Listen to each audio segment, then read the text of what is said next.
Фінал абласнога конкурсу «Малады лідар Міншчыны» аб'яднаў 66 ініцыятыўных спецыялістаў, чыя яркія ідэі і асабісты ўклад у развіццё рэгіёнаў заслугоўваюць увагі і падтрымкі. Работаю в Несвежской ЦРБ, представляю проект, связан с арт-терапией детьми, арт-терапия в отношении детей.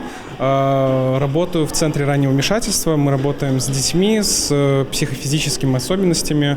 Вот. И суть проекта в том, что так как дети не могут в полной мере выразить словами свои какие-то, вообще выразить свое состояние, эмоции и тому подобное, поэтому подход через арт-терапию. Урачыстая цырымонія адкрыцця прайшла пры ўдзеле начальніка галоўнага ўпраўлення ідэалагічнай работы і па справах моладзі Мінаблвыканкама. Стаўка на моладзь. Для ўсебаковага развіцця прафесійнага і творчага росту ў краіне створаны ўсе умовы, адзначыла Вольга Тупдемир. Президент нашей страны, уважаемый Александр Григорьевич Лукашенко, отметил, что научный и социальный прогресс, стремительное развитие технологий открывают перед миром широкие возможности.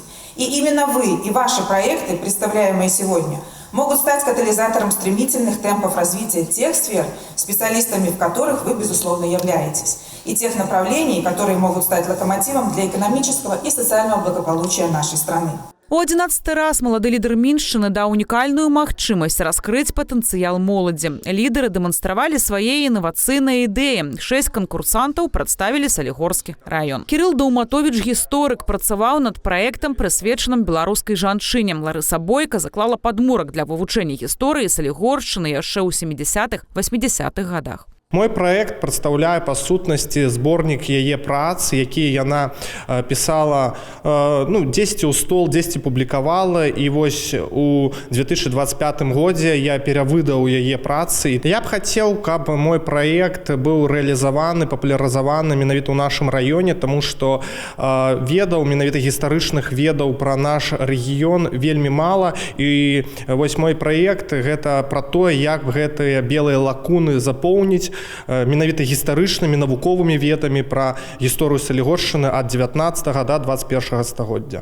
Удзельнікі абмяркоўвалі важнасць прафесію, каранення штучнага інтэлекту ў навучанні, развіццё прамысловага турызму, паляпшэнне медыцынскай дапамогі ў сельскай мясцовасці.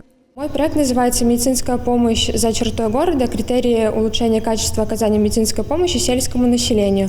Я выбрала эту тему проекта, потому что непосредственно работаю в сельской местности, и я вижу, как сельскому населению необходимо множество исследований, которые они не могут получить ввиду удаленности от города, и которые можно внедрить непосредственно в сельско-участковой больнице. Вот. И развитие сельской медицины напрямую влияет на качество жизни, экономику страны и демографию. Представляю проект единой цифровой платформы 3D-моделирования инженерных сетей жилищного фонда Солигорского района «Сити-сети». И сегодня мы рассмотрим именно создание платформы моделирования и мониторинга для тепловых сетей, то есть немножечко конкретизируем этот большой проект.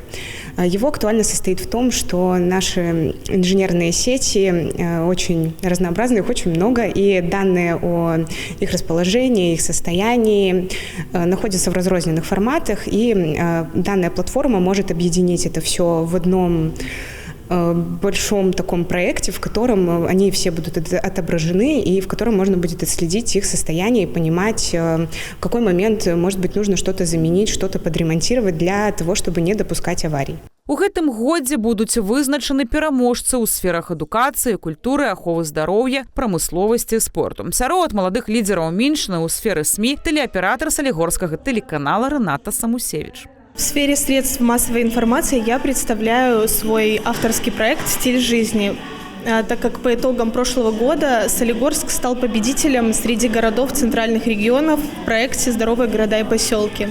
Главная идея моего проекта – это популяризация здорового образа жизни и поддержка солигорских спортсменов. Я хочу показать спорт не только как соревнования и медали, а как образ жизни, который формирует у человека характер. Асноўныя задачы конкурсу – папулярызацыя, стымуляванне і актыўнасць. Арганізатары хочуць прыцягнуць увагу грамадскасці да поспехаў маладых спецыялістаў, заахвоціць лепшых і матываваць моладзь да прафесійнага росту, а таксама ўцягнуць як мага больш юнакоў і дзяўчат у грамадскае жыццё Мінскай вобласці. В Минской области одни из самых талантливых и креативных молодых людей во всех сферах деятельности. Это и в сельском хозяйстве, и в медицине, и в образовании. И я хочу сказать, что в Минской области большое внимание уделяется работе с молодежью. Очень достойные результаты. Эти результаты мы видим и на республиканских конкурсах, которые проходят среди молодежи. Это и суперпрофи, это и лучший работник в различных сферах деятельности. Поэтому Минская область – это кузница талантов. Актыўная моладзь – аснова цэнтральнага рэгіёна і ўсёй краіны. Вынікі штогадовага конкурсу будуць падведзены ў бліжэйшы час і названы імёны пераможцаў.